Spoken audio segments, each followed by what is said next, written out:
एक बड़ी सुंदर एक भक्ति की कथा। एक भक्त हुए थे बड़ी सुंदर भगवान के। सभी सुनेंगे कथा को ध्यान दे करके।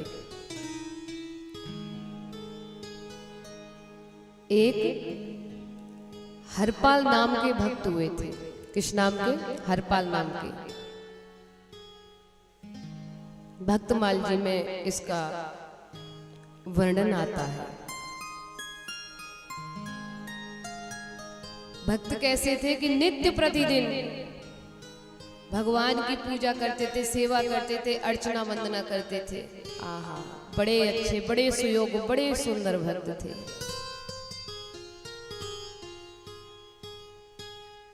यहाँ पर अब जो हरपाल नाम के जो भक्त थे, अब वो विवाह ना कर, और विवाह क्यों ना कर, सब इधर देखिए मेरी तरफ और सभी सुनिए। बड़ी सुंदर कथा है इस भक्त की।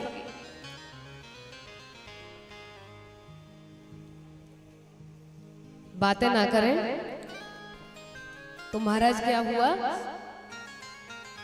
इस शर्त पे विवाह ना करें कि कोई मेरी जैसी सुयोग्य कन्या मिले तो मैं विवाह करूं, नहीं तो नहीं करूंगा।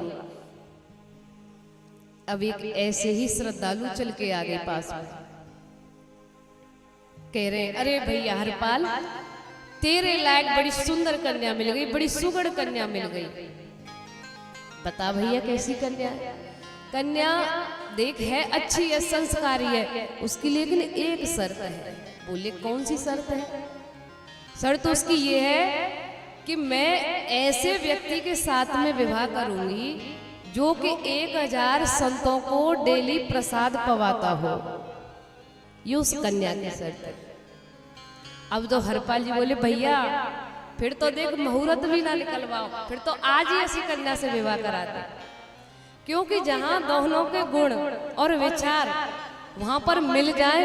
अरे मुहूर्त तो उसमें देखा जाता है जो संदेह हो, भैया देखो गुण थोड़े मिल रहे हैं या नहीं मिल रहे, और जहां बिल्कुल समान गुण मिल जाए तो फिर देरी किस बात की? फिर तो भैया आज ही विवाह कराओ। अब कन्या भी विवाह करने के लिए तैयार हो गई। ध्यान से सुनना। कन्या कहती है हाँ तो हरपाल जी तुम्हें मेरी शर्त याद है, मंजूर है। आपको रोजाना 1000 संतों को भोजन पवाना होगा, इसी शर्त में मैं आपके साथ में विवाह कर रही हूँ। हरपाल जी कहने लगे बिल्कुल, मुझे सब कुछ याद है, मैं करूंगा। भगवान के भक्त थे, बड़े निर्मल स्वभाव वाले भक्त थे, बहुत कोमल स्वभाव था। इधर विवाह तो हो गया। 1 वर्ष व्यतीत हो गया। 1 वर्ष व्यतीत होने के पर रोज आना हरपाल जी अपने घर में 1000 संतों को भोजन पवाए। अब क्या हुआ, किसी दिन 1200 हो जाते, 1400, 1500 भी हो जाते थे। भाई ऐसी बात तो नहीं है कि भंडारा हो, कोई प्रसाद पवाए और सिर्फ गिने चुने उन्हीं को पवाता रहे, नहीं, कोई आ भी जाते हैं, 100-200 फालतू भी आ जाते हैं। तो किसी दिन कितने हो जाते, किसी दिन कितने हो जाते, यानी 1000 से ऊपर ही जाते। शर्त थी सिर्फ 1000 की। अब क्या हुआ कि घर में पहले से थोड़ा धन था, दादा परदादाओं की जो संपत्ति थी वो दम दे रही थी, तो रोजाना अपना प्रसाद पवाए। अब धीरे धीरे वो, अब करते कुछ थे नहीं हरपाल जी, एक बात और थी, करते धरते कुछ नहीं थे। आमदनी का कोई किसी प्रकार का स्रोत नहीं था, जो भी बस घर में रखा था उसी का खर्चा करके प्रसाद पवाए। आमदनी का कोई कहीं से कोई लेना देना नहीं, कोई स्रोत नहीं। अब जब घर में 1 रुपए की आमदनी ना हो तो कितना भी पुराना धन एकत्रित हो वो एक दिन ठिकाने लग ही जाता है। तो धन व्यतीत होने लगा धीरे धीरे करके। देखा सारा धन खत्म हो गया है। तो हरपाल जी ने क्या सोचा, अब चोरी करना प्रारंभ कर दिया। अब इस हाल पे आ गए। अब चोरी किसकी किया करें? रात्रि के समय एक दो के रसोई घर में घुसे और वहां से तुम्हारा आटा है, दाल है, चावल है, नमक मिर्च है, जो भी है, यानी राशन की चोरी करे। धन का कोई लेना देना नहीं, राशन की चोरी किया और दूसरे दिन बना करके भोजन संतों को पवा दिया, जिमा दिया। ऐसे करें। अब तुम्हारा धीरे धीरे धीरे धीरे करके सारे नगर में ये बात फैली, अरे भैया अब तो रसोई घर में से आसन जो राशन है उससे चुरा ले जाता है, पता नहीं कहां से ऐसा चोर आया है।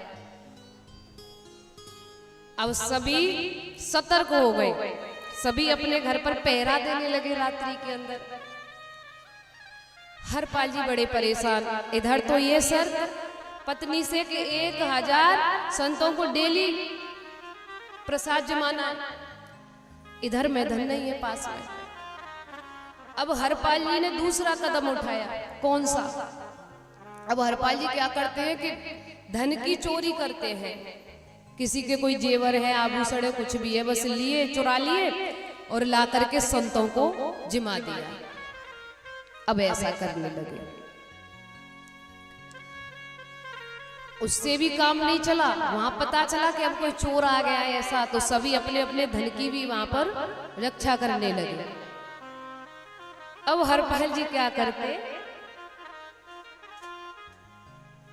गांव से बाहर जा करके कोई ऐसा जंगल के पास एक रास्ता था, वहां कोई बड़े सेठ साहूकार गुजरते थे, वहां जाके बैठ जाता कि यहाँ कोई आए, आके उसे लूटूं, लूट करके जो भी धन मिले इत्यादि, तो उससे संतों के भोजन की व्यवस्था हो जाए। भक्त बड़े अच्छे थे, जो भी कर रहे, जो भी चुरा रहे, किसके लिए? संतों का पेट भरने के लिए, परोपकार करने के लिए, अपने लिए कुछ नहीं। द्वारकाधीश भगवान नारायण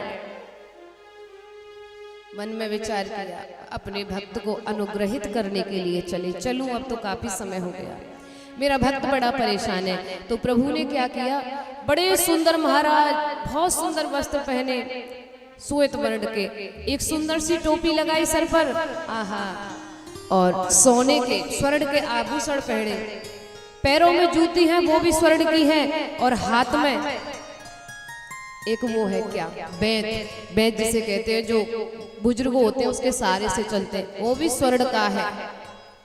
पिताम्बर इत्यादि हाथों में बाजूबंद, यानी सारे आभूषण स्वर्ण के डाल करके, और महाराज सारी उंगलियों में एक एक अंगूठी बिल्कुल इतने सुंदर बन गए, सेठ से लगे। रुक्मिणी जी कहती, भगवान कहाँ जा रहे हो, आज तो बड़ा सुंदर स्वरूप बना रखा है। भगवान कहते, आज हम अपने एक भक्त से मिलने के लिए जा रहे हैं। तो रुक्मिणी जी कहती है, तो मैं भी जरूर चलूंगी। कहा नहीं, आप नहीं, आपको पता नहीं, आपको कुछ पता चले या ना चले, आप न जाने क्या पोल खोल दे वहां जाके, मैं नहीं आपको ले जा रहा हूं। तो नहीं, भक्त के दर्शन करने जा रहे हो तो मैं तो अवश्य चलूंगी। तो कहा ठीक है, तैयार हो जाओ और ज्यादा से आभूषण पहन लेना स्वर्ण के। ठीक है। रुक्मिणी मैया भी बहुत सारे गहने, बहुत सारे जेवर इत्यादि से सज धज के अब दोनों जने चले जा रहे हैं। रुक्मिणी मैया और द्वारकाधीश भगवान, आहा, वहां जाके पहुंच गए जहां पर हरपाल रोजाना आया करता था। हरपाल आकर के बेचारा बैठ गया। उस दिन देखा, बड़ा दुखी है मन, आज तो कहीं से कोई लूटने वाला नहीं मिला है।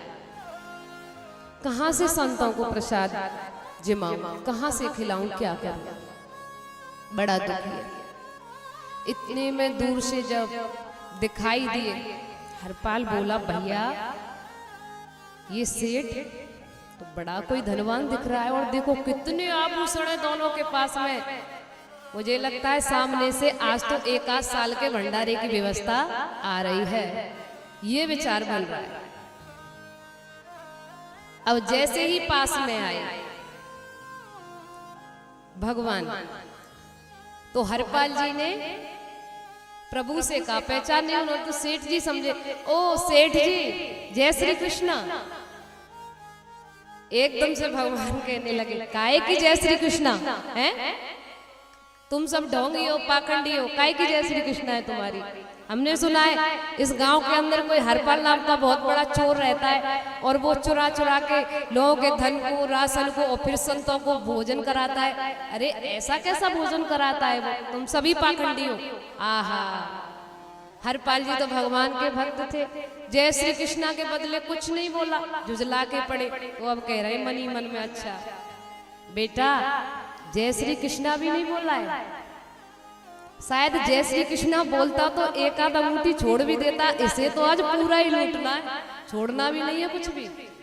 अब तो कहा तुम कहां जा रहे हो।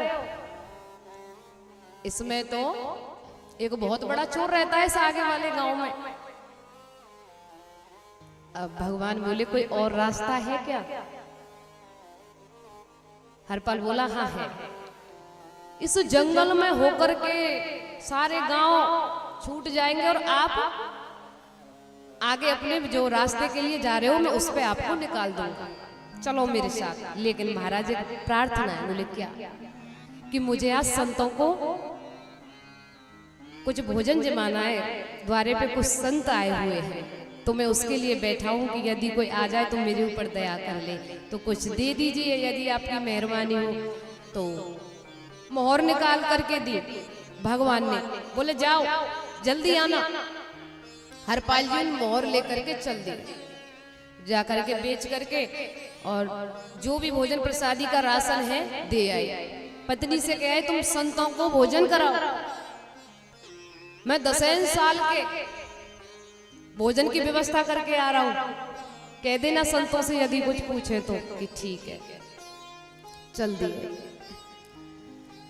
अब आए हरपाल जी कह रहे चलो आ जाओ मेरे साथ में जल्दी से। अब हरपाल जी आगे आगे, सेठ सेठानी दोनों पीछे पीछे चले जा रहे हैं। घने से जंगल में महाराज जैसे जाकर के पहुंचे, हरपाल ने पीछे मुड़ के देखा, दोनों चले आ रहे।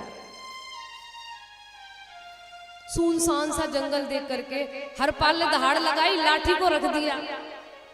हरपाल कहा रुक जाओ रुक जाओ, और अपनी पगड़ी उतार करके वहीं पर बिछा ली। बोले सारे जेवर उतार करके रखो जितने भी पैर रखे। भगवान बोले अरे ये क्या भैया, ये क्या तरीका है तेरा। उसने कहा मैं ही हरपाल हूं। महाराज अच्छा। अब तो भगवान कपने लगे। रुक्मिणी जी मनी मन कह रहे देखो कैसा नाटक कर रहे हैं। रावण के आगे नहीं कपे, कुंभकर्ण के आगे नहीं कपे, आज देखो इसके सामने कैसे कप रहे हैं, हिरण्याकश्यप के सामने नहीं कपे, कितना नाटक कर रहे हैं। तो भगवान ऐसे करके कौन ही मार रहे। लक्ष्मी जी में तुम भी कपो, भक्त है भाई, भक्त के सामने कपना तो पड़ेगा। हम इनके बंधन में बंधे हुए, इनके प्रेम के, इनकी भक्ति के बंधन में बंधे हुए, कपना पड़ेगा, कपो तुम भी। अब तो रुक्मिणी जी कपे और भगवान भी कपे, दोनों जल्दी जल्दी। बोले रखो सारे आभूषण रखो। लूट लिया भगवान के सारे आभूषणों को, सब कुछ गहने जेवर इत्यादि। बोले से लाठी को रखो, इसका क्या करोगे। भगवान बोले देखो ये तुम्हारे बुढ़ापे का सहारा, इससे कुछ चल फिर लेते, इसे तो छोड़ दो। बोले नहीं, जय श्री कृष्णा बोलने में मेरे ऊपर जुझलाए थे ना, और जो भगवान से विमुख रहता है उसे तो मैं बिल्कुल भी नहीं छोड़ता हूं। रखो लाठी को, लाठी भी रख दी। अब क्या है कि भगवान ने अपनी उंगली में एक ऐसी अंगूठी पहन रखी थी। बोले इसे भी रखो, ये क्यों बाकी, इसे तो कम से कम 1 हफ्ते के लिए संतों का भोजन का इंतजाम होगा। तो भगवान बोले देखो भैया ये हमारे बचपन से इसमें पड़ी हुई है, ये निकलती नहीं है, उंगली में से कितना भी प्रयास कर लो आप ये निकलेगी नहीं। अच्छा तो ऐसा करते लाओ तुम्हारी से उंगली को ही काट देते। बोले अरे ये कैसा अजीब आदमी, ला उंगली को काटे। भला तुम उंगली का करोगे क्या, और तुम्हारे पास तो मुझे एक रत्ती भर स्वर्ण कहीं पर छोड़ना नहीं है। जय श्री कृष्णा नहीं बोला था ना, इसलिए हरपाल के बस वही दिमाग में चल रहा है, एक अंगूठी भी नहीं छोड़ूंगा।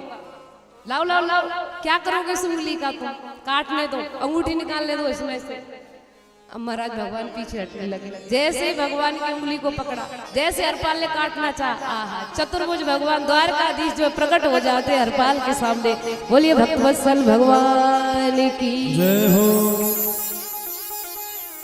रुक्मिणी मैया लक्ष्मी स्वरूप में प्रकट हो जाती है।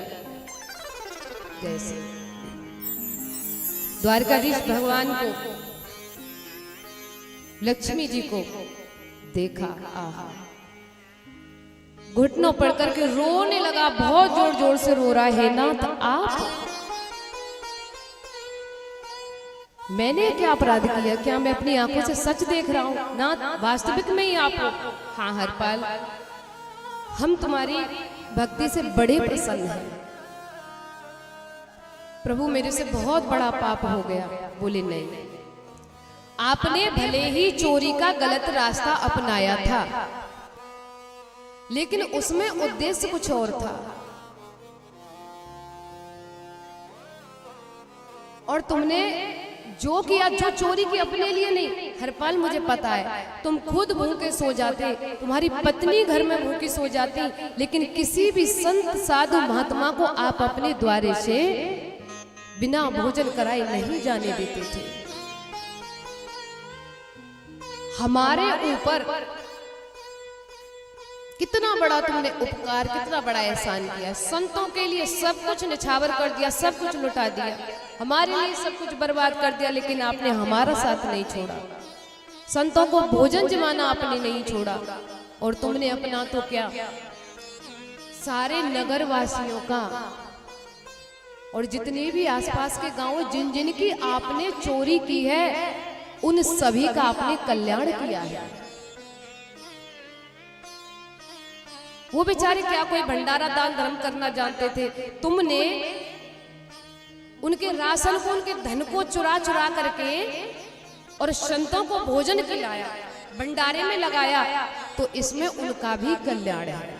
भले ही करने वाला कोई हो, लेकिन जिसका धन होता है, जिसका धन लगता है, उसको भी वहां पर बहुत बड़ा फल प्राप्त होता है। तो तुमने अपना ही नहीं, बल्कि समस्त अपने नगर वासियों का भी साथ में कल्याण किया है।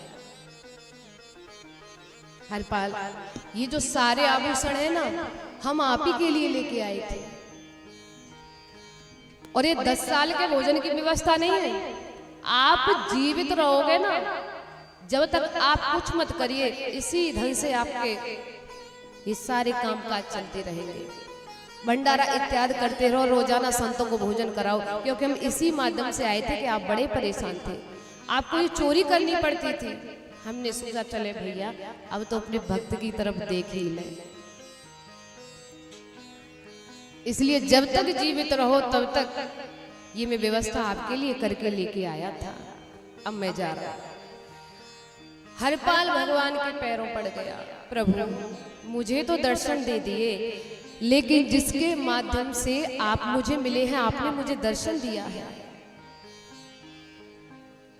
ये प्रण मेरी पत्नी ने किया था कि मैं रोजाना 1000 संतों को भोजन पाऊं। मेरी पत्नी को दर्शन नहीं दोगे? भगवान बोले चलो ठीक है, चलते। मैया रुक्मिणी और द्वारकाधीश भगवान श्री कृष्ण छोटे छोटे दोनों शिशु बन जाते हैं।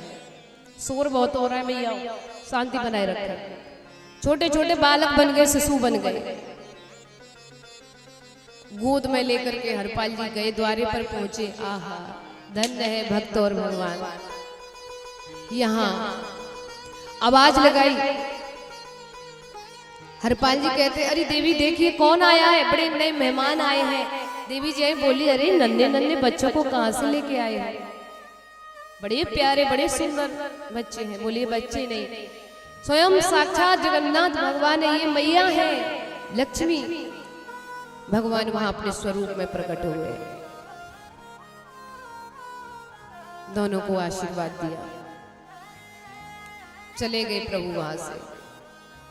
इसलिए हमें कभी भी अपना अपना मेरा मेरा नहीं सोचना चाहिए। देखिए कैसे भगवत भक्त हुए थे, भगवान इसी के ऊपर ही रीझ गए, अपने लिए कुछ नहीं करता है। कितना अच्छा कितना सुंदर भक्त है ना।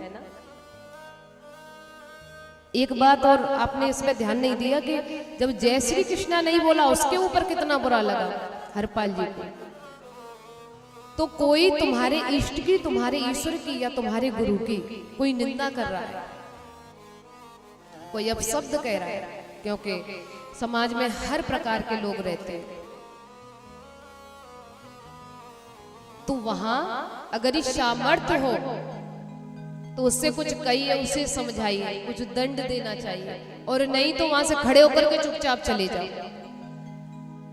कभी भी भगवत बुराई, भगवान की बुराई, अपने गुरु की बुराई अथवा अपने माता पिता की बुराई अपने कानों से कभी भी हमें श्रवण नहीं करनी चाहिए। बोलिए भक्त वत्सल भगवान की जय हो। जय जय श्री राधे।